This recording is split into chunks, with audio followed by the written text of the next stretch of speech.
we are back. Here we are. We're going to do a head loop.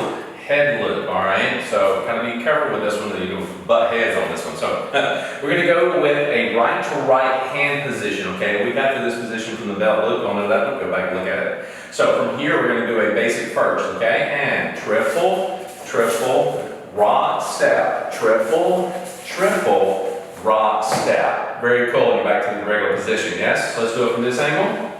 Ready? And triple, triple, rock, step, triple, triple, rock, step. Nicely done. Take your time with this. Don't have to rush it, all right? So now, handshake position, and triple, triple, rock, step, triple, triple, rock, step. Nice. Notice I'm watching her, not her footwork, okay? Let's try it from this angle.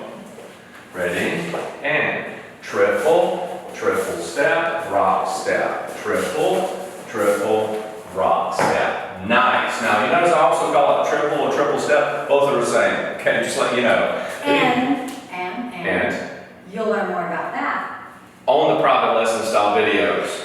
So go to that and just kind of get some detail, okay? Again, these are what? Quick views. Right, quick views. So kind of gives you an overall quick synopsis of what we're trying to do. And remember, take your time with this. Stop, pause, rewind, learn together or apart, does not matter. Have fun, and come on back for the next pattern.